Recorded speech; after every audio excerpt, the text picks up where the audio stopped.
Sir Dolo 650 tablet the ఒక sheet ఇవ్వండి. Sir ఇదిగోండి డోలో పారాసెటమాల్.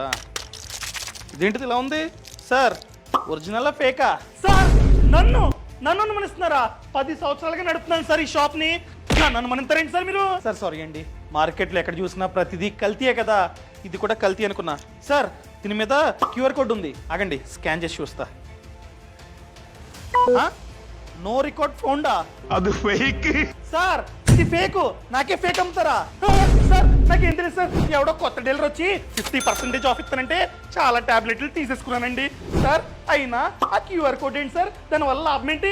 ఏం లేదు sir, government of India market లో ఫేక్ మెడిసిన్స్ అనేవి చాలా ఎక్కువైపోయాయని చెప్పి మేజర్ బ్రాండ్స్ ఉంటాయి కదా, ఆ మేజర్ బ్రాండ్స్ యొక్క మెడిసిన్స్ మీద క్యూఆర్ కోడ్ ఖచ్చితంగా ఉండాలని చెప్పి ఆదేశించిందనమాట. అప్పటి నుంచి మేజర్ బ్రాండ్స్ యొక్క మెడిసిన్స్ మీద క్యూఆర్ కోడ్ అన్నది ఉంటుంది. ఈ క్యూఆర్ కోడ్ ని స్కాన్ చేస్తే ఆ డ్రగ్ అనగా ఆ టాబ్లెట్ యొక్క పూర్తి సమాచారం తెలుస్తుంది. ఫర్ ఎగ్జాంపుల్ ఆ డ్రగ్ పేరేంటి, దాన్ని ఎవరు తయారు చేశారు, బ్యాచ్ నంబర్ ఏంటి, మ్యానుఫ్యాక్చరింగ్ డేట్ ఏంటి, ఎక్స్పైరీ డేట్ ఏంటి, అదే విధంగా లైసెన్స్ నంబర్ ఏంటి, ఇలా పూర్తి సమాచారం తెలుస్తుంది. అదే స్కాన్ చేస్తే కనుక నో రికార్డ్ ఫౌండ్ అని వస్తే అది ఫేక్ మెడిసిన్. ఈ విధంగా మనం ఏది ఒరిజినల్ ఏది ఫేక్ ఫైండ్ అవుట్ చేయొచ్చు. అర్థమైందా?